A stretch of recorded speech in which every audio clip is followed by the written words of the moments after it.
तो जैसा कि पिछले एपिसोड में हमने देखा था, प्रिंस युवान का एक पंच और सामने वाला बंदा मिट्टी में मिल जाता है और युवान अभी भी उस पोस्चर को मेंटेन करके थे।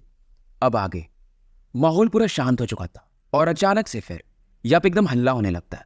लुओ सॉ ये अपने थूक को कई बार घोटता है। इससे लगा नहीं था कि युवान इतना पावरफुल होगा, क्योंकि इसका भी पावर लेवल अल्फा ओरिजिन के सेकेंड लेयर पे ही था और हान शान कोई नॉर्मल बंदा थोड़ी था। शेन वान जिन जो कि प्रिंस युवान की एक तरह से चेला था, यह अब काफी खुश होता है। जायो टियांग जुआन जो कि पहले युवान को थोड़ा दुश्मन भी मानता था, पर यह समझता था कि दोनों एक ही जगह से आए हैं, कांग मंग कॉन्टिनेंट से, और अब हमें कौन ललकार सकता है।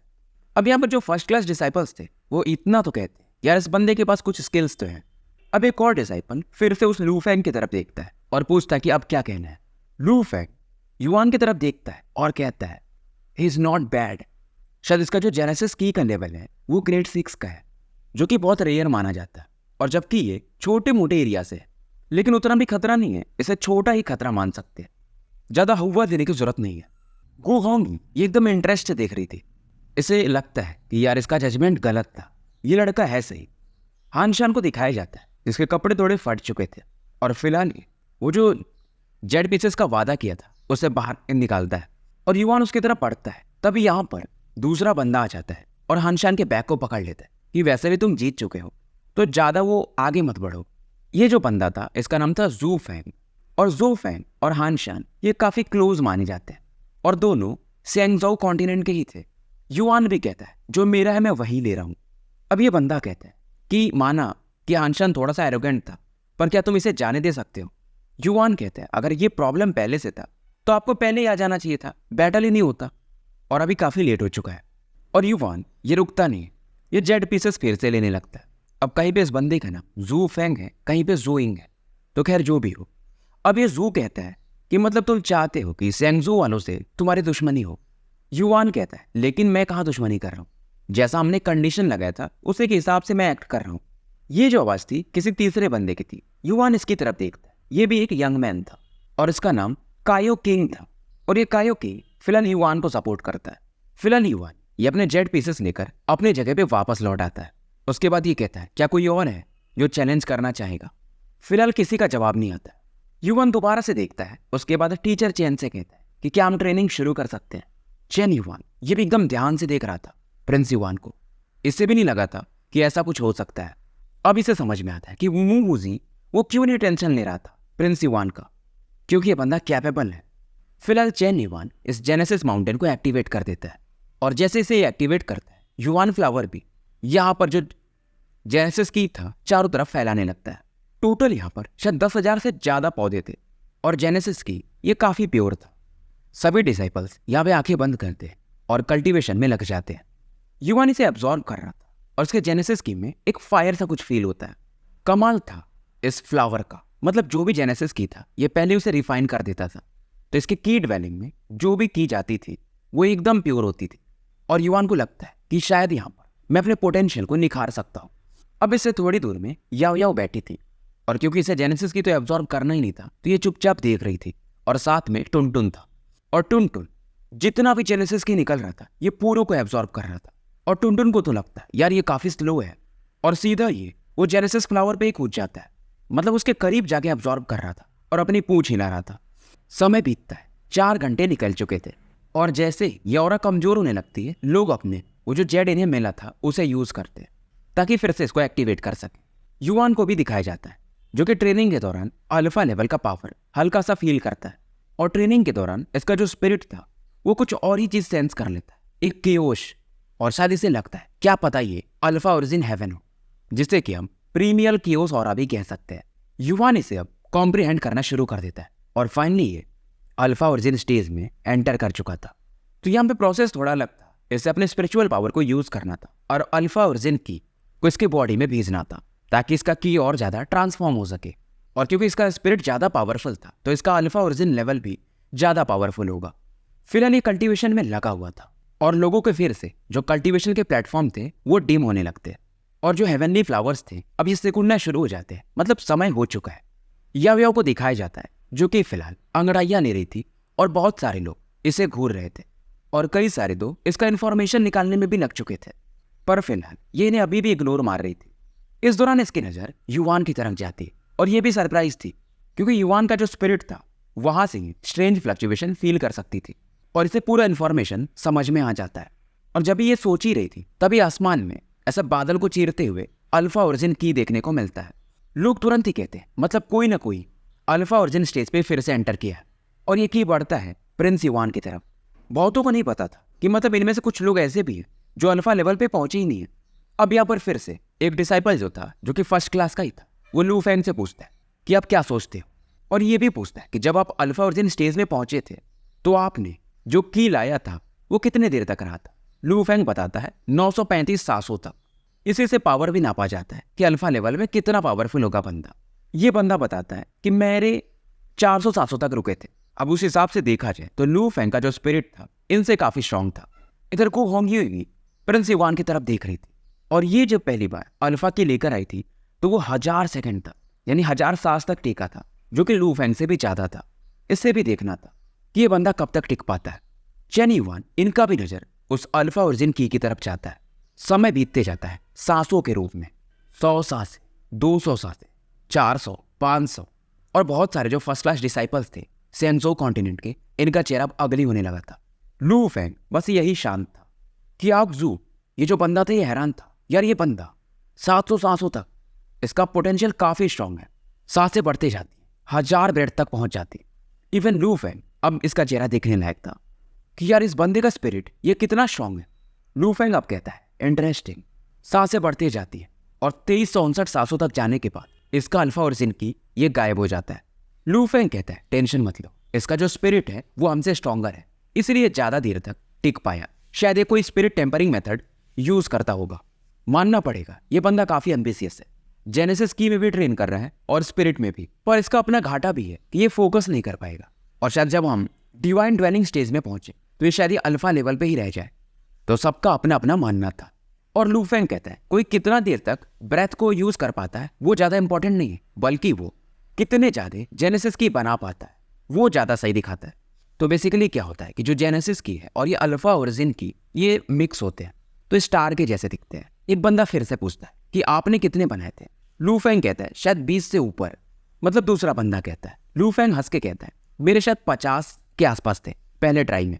मतलब इसने जो ब्रेथ का वो टेक्निक यूज किया था युवान ने, वो किसी के स्पिरिट को दिखाता है। अब अल्फा लेवल का पावर कितना स्ट्रांग होगा वो स्टार्स दिखाएंगे। और होंगी ने 60 के आसपास 63 बनाए थे। अब युवान का जो की ड्वेलिंग था उसमें रेड कलर दिखता है। जैसे जैसे अल्फा ओरिजिन एंटर कर रहा था ये एक्सपैंड होना शुरू हो जाता है और इस पर कुछ पैटर्न्स बनने लगते हैं, यानी कि स्टार के फॉर्म में। युवान फील करता है कि इसे बनाने में इसका जेनेसिस की यूज हो रहा है और इसे भी अब अंदाजा हो जाता है कि शायद इस अल्फा ओरिजिन स्टार को जेनेसिस की स्टार कहा जाता है और ये अल्फा लेवल के पावर को दिखाता है। समय बीतते जाता है और युवान अब तक 146 स्टार्स बना चुका था जेनेसिस की के। और इसने सुना था जैसे अल्फा लेवल में 9 लेवल्स होते हैं, तो अगर आप 9वें लेवल पे जाके कितने स्टार्स बनाते हो उतना ज्यादा पावरफुल आपका की ड्वेलिंग स्टेज होगा, डिवाइन ड्वेलिंग। इसे ये चीज पता था तो ये अपने को और भी फोर्स किया था।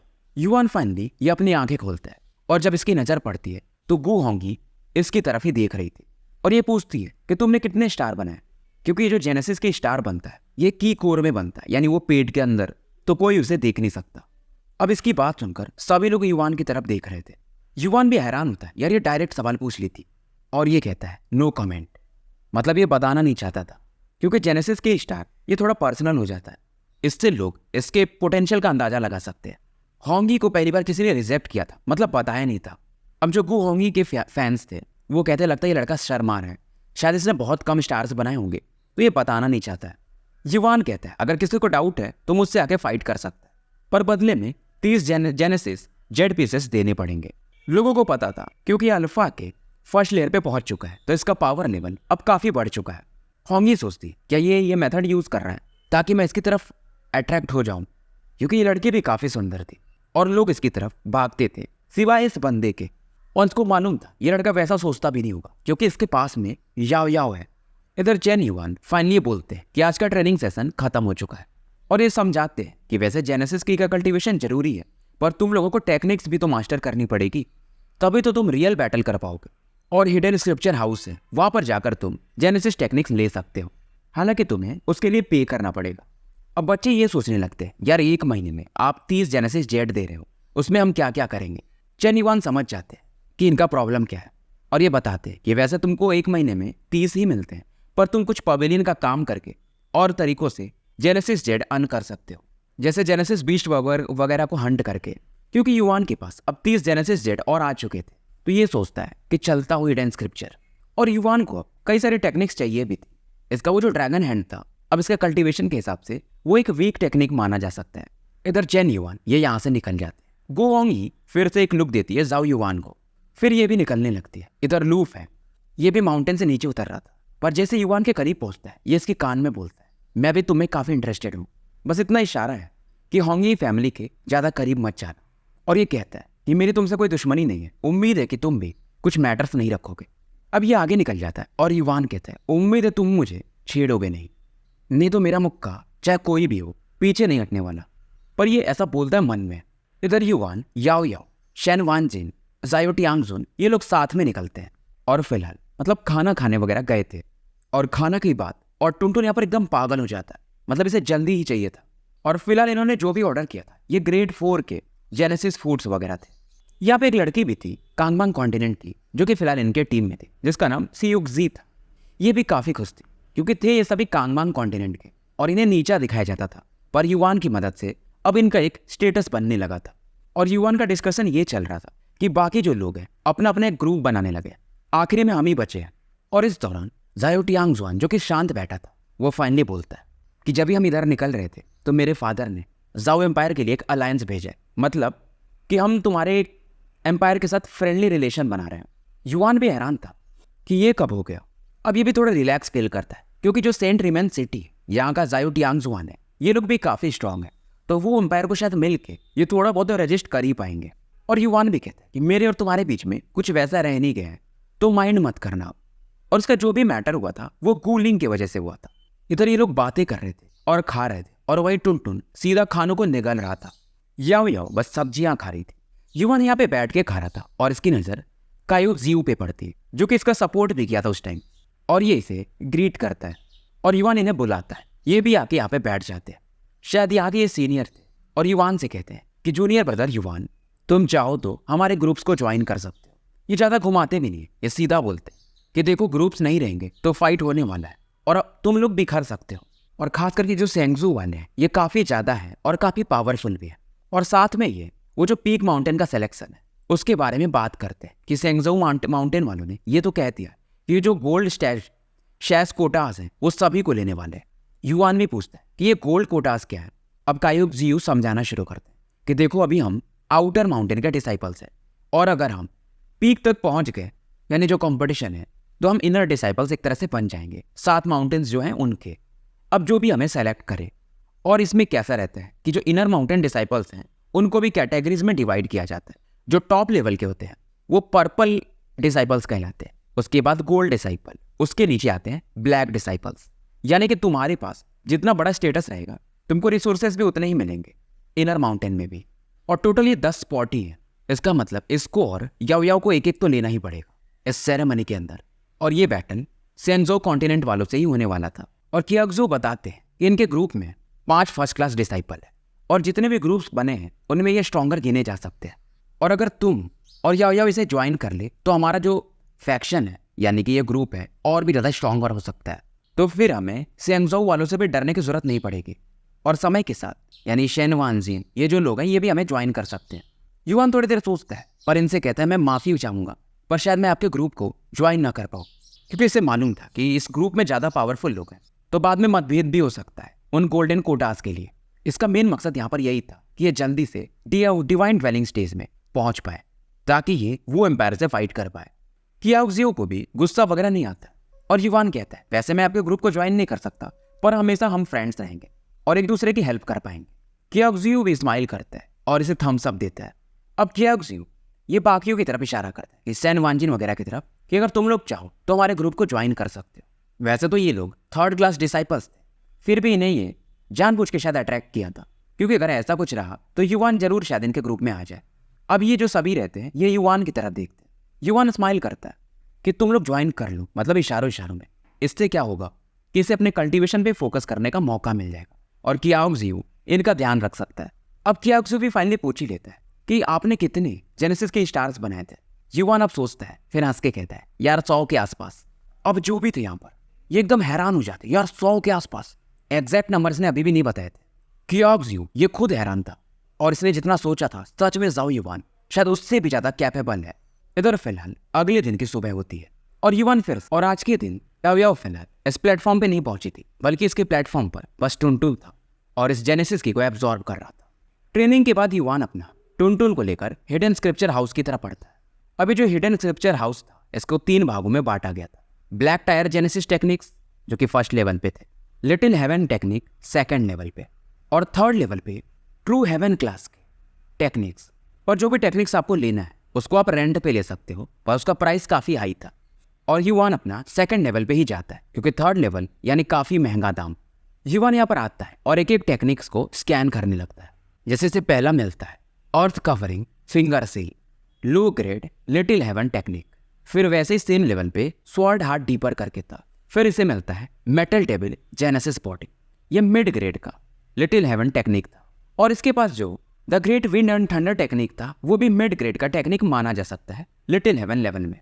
फिलहाल ये फोकस कर रहा था मूविंग टाइप जेनेसिस टेक्निक पर, जिससे कि इसका स्पीड बढ़ सके, क्योंकि जो ड्रैगन स्टेप इसने सीखा था वो ब्लैक टायर लेवल का टेक्निक है और इसे अब एडवांस करना था।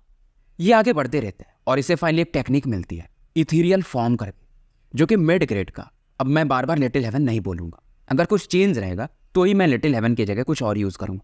तो ये मिड ग्रेड का टेक्निक था। बेसिकली टेक्निक ऐसा था कि इससे आप इल्यूजनरी दिखोगे, यानी कोई आपको फील भी नहीं कर सकता। और फिलहाल ये इसको उठा लेता है, पर जैसे इसकी तरफ इसके हाथें बढ़ती हैं, एक और हाथ इसी टेक्निक की तरफ बढ़ता है दूसरे साइड से। युवान देखता है कि यार ये कौन है, और ये हैरान था, ये वही लड़की थी जो कि दिखने में काफ़ी माहौल थी, गु होंगी। अब युवान को लगता है कि ये लड़की वही टेक्निक ले रही है, तो इसे ये छोड़ने का डिसाइड करता है कि बाद में, मतलब कुछ ही दिन ये रेंट पे रखेगी ना, फिर मैं इसे ले लूंगा। अब गु होंगी कहती है, यार तुम तो काफ़ी अच्छे से बात करते हो। ये फिर से कहती है, कोई नहीं तुम ले लो, इसका कॉपी वर्जन है। और ये इधर से निकलने लगती है। 2 कदम आगे जाने के बाद ये फिर से मुड़ती है और पलट के कहती है, पर मैं तुम्हें सलाह दूंगी कि तुम इस जेनेसिस टेक्निक को मत चूज करो। युवान भी सोच में पड़ जाता है कि ऐसा क्यों। अब ये बताती है क्योंकि जू फेंग जो है वो इसी टेक्निक को प्रैक्टिस करता है। अब युवान कहता है, तो उससे मुझे क्या करना है? क्या अगर वो कोई टेक्निक सीखेगा तो मैं उसे सीख नहीं सकता? होंग ही फिलहाल कुछ बोलती नहीं है, सर थोड़ा सा ही सही, पर युवान से नाराज थी उस दिन जो उसने रिजेक्ट कर दिया था, इसे अपना पावर लेवल नहीं बताया था। फिलहाल ये लड़की निकल जाती है और इस टेक्निक को सीखने का मतलब हर एक दिन का 5 जेड पीसेस देने थे। और इस टेक्निक को आप यहाँ के जो इंस्ट्रक्टर रहते हैं हिडन स्क्रिप्चर के, उनसे सीख सकते हो, मतलब वो आपको गाइड कर सकते हैं। अब युवान इसे लेने के बाद आगे बढ़ता है और इसे टेक्निक्स देखते हैं हाई ग्रेड के लिटिल हेवन टेक्निक्स, जैसे कि 9 ड्रैगन्स कैनन। आप इसमें अपना जेनेसिस की को ड्रैगन फॉर्म में बदल सकते हो और जो अटैक होगा काफी बर्जर्क लेवल का होगा। पर इसका एक दिन का चार्ज 20 जेनेसिस था। फिलहाल ये डिसाइड करता है, यार इतने तो पैसे नहीं है, और पहले सोचता है कि इथेरियल फॉर्म सीखता हूँ, बाद में इस ड्रैगन कैनन को लेऊंगा। अब युवान मतलब इसे लेने के बाद जहाँ पे इसके बारे में लिखवाना पड़ता है कि मैं ये टेक्निक ले रहा हूँ, वहाँ पे पहुँचता है। अब ये इंसान जो था इससे पूछता है कि कितने दिन तक इस टेक्निक को रखने वाले हो? युवान सोचता है और फिर बोलता है 5 दिन, क्योंकि इसे ये भी तो देखना था कि ये इथेरियल फॉर्म टेक्निक्स इसका कितने लेवल्स हैं या सिंपल है। अब ये मिडिल एज मैन पूछते हैं, क्या तुम्हें इसके लिए कोई इंस्ट्रक्टर चाहिए जो तुम्हें ज्ञान वगैरह दे सके? युवान पूछता है, अगर आपके पास कुछ वैसा है तो बताइए। मिडिल एज मैन ऐसे एक टोकन देता है कि जो भी यहाँ पर इंस्ट्रक्टर हैं बेसिकली वो डिसाइपल्स ही हैं, पर इनर माउंटेन्स के हैं, यानी जो 7 माउंटेन्स हैं उनके। और एक बंदा है जिसने ये सेम टेक्निक मास्टर किया था, और अगर तुम उसे हायर करना चाहते हो तो तुम्हें उसे भी पर डे का 5 जेड पीसेस देने पड़ेंगे। और जो बंदे का नाम लिखा हुआ था इस पे वो था जू यू। और ये बताते हैं कि टाइम पे इसे वापस कर देना, नहीं तो फोर्सफुली ये तुमसे लिया जाएगा और बदले में तुम्हें पेनाल्टी भी लगेगा। युवान अब यहाँ से निकल जाता है और जो इंस्ट्रक्टर था, जैसा कि इन्होंने बताया था कि कहाँ मिलेगा, ये उधर की तरफ पड़ता है। और यहाँ पर इसे वो जू फेंग, हानशन वगैरह भी देखने को मिलते हैं। और थोड़ी दूर पे गु होंगी भी बैठी थी। ये भी हैरान थी, यार ये बंदा यहाँ पे आ ही गया और ये किसी की बात मानता नहीं है। और जो इंस्ट्रक्टर था जो कि बीच में बैठा हुआ था वो भी युवान की तरफ देखता है और पूछता है कि तुम कौन हो? युवान बताता है, मैं आउटर माउंटेन का डिसाइपल हूँ, ज़ाओ युवान, और इन्हें ग्रीट करता है। अब ये जो इंस्ट्रक्टर थे जिनका नाम ज़ूयू था, ये भी हैरान थे और युवान की तरफ देखते हैं। उसके बाद जू फेंग की तरफ देखते हैं। जू फेंग ये एकदम एक आईसी स्माइल दे रहा था। युवान को फर्क नहीं पड़ता, ये इनसे बोलता है कि मैंने इथेरियल फॉर्म टेक्निक चूज किया, तो मैं आपसे कुछ एडवाइस लेना चाहूँगा। और बदले में ये 5 जेड पीसेस देता है। जुयू तुरंत ही कहता है, यार क्लास फुल हो चुका है तो मैं तुम्हें एडवाइस नहीं दे पाऊंगा, ये जेड पीसेस रख लो।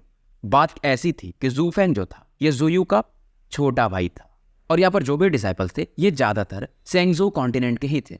युवान समझ रहा था कि ये बंदा बहाना मार रहा है और युवान इनसे कह भी देता है कि आप कुछ गलत तो नहीं कर रहे हो ना, मतलब ये तो रूल्स के खिलाफ है। जुयू लुक देता है कि तुम कौन होते हो बीच में ऐसा बोलने वाले, और अपने बॉडी से जेनेसिस की से एक प्रेशर डेवलप करता है और युवान की तरफ भेज देता है। जुयू का जो स्ट्रेंथ था शायद अल्फा के 5th लेयर मिनिमम इस पे हो सकता है, पर जैसे ये प्रेशर आगे बढ़ता है युवान के साथ टुनटुन था यानी इसके कंधों पर वो आगे आता है और हल्का सा दहाड़ मारता है और उसके बाद ये कूद जाता है। इसकी बॉडी एक्सपैंड होना शुरू होती है और ये अपने बैटल फॉर्म में बदल चुका था और जेनेसिस की एकदम बाजारक रूप में ये इकट्ठा करने लगता है। पूरा हॉल को ये हिला के रख देता है और इसके प्रेशर से बस जुयू काफी कदम पीछे चला जाता है।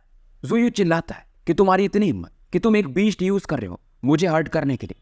ज़ाओ युआन टुनटुन को बस ऐसा थपथपाता है और टुनटुन फिर से अपने फॉर्म में बदल जाता है। इस दौरान गु होंगी ये तुरंत ही बोलती है कि सीनियर ब्रदर ज़ोयू आप वैसे भी रूल्स के खिलाफ ही काम कर रहे थे और अगर आप कंप्लेन भी करोगे तो लॉ इन्फोर्समेंट यूनिट आपको भी सजा देने वाली है।